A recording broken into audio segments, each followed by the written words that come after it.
بسم اللہ الرحمن الرحیم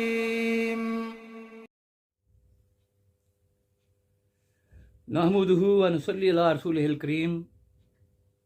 اما بعد فاعوذ باللہ السمیع العلیم من الشیطان الرجیم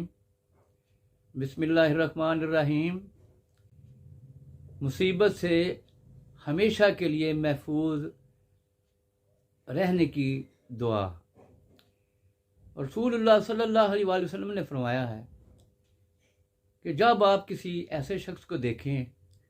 جو مشکلات میں گھرا ہوا ہے، مصیبت زدہ ہے، لولا ہے، لنگڑا ہے، آنکھوں سے اندھا ہے بیچارہ، سڑکوں پہ بھیک مانگ رہا ہے، مفلوق الحال ہے، اور کچھ ایسے لوگ جو آپ ایمبولینسوں میں دیکھتے ہیں،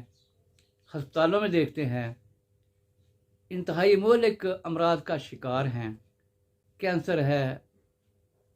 ہیپاٹائٹس سی ہے، دل کے مریض ہیں۔ جب آپ ان لوگوں کو دیکھیں تو آپ صلی اللہ علیہ وسلم نے فرمایا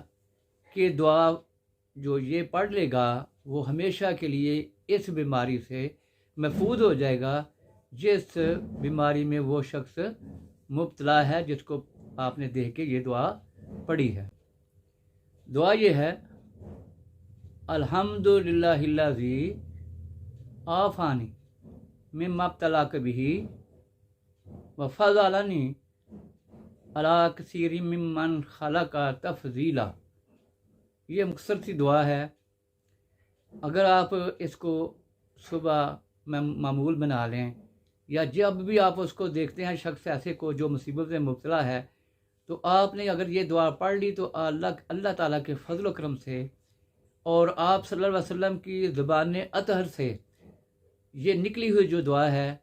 اس کے صدقے میں اللہ تعالیٰ آپ کو اس بیماری سے، اس آفت سے، اس غم سے، اس مصیبت سے ہمیشہ کے لیے آپ کو محفوظ فرما دے گا۔ اللہ تعالیٰ سے دعا ہے کہ اللہ تعالیٰ ہمیں ان دعاؤں کو اپنا معمول بنانے کی توفیق عطا فرمائے، اور اپنے خاص فضل اور رحمت سے ہمیں تمام مشکلات، رنج، مصیبت، غم اور آفات سے محفوظ فرمائے۔ وما علینا الا البلاغ المبین۔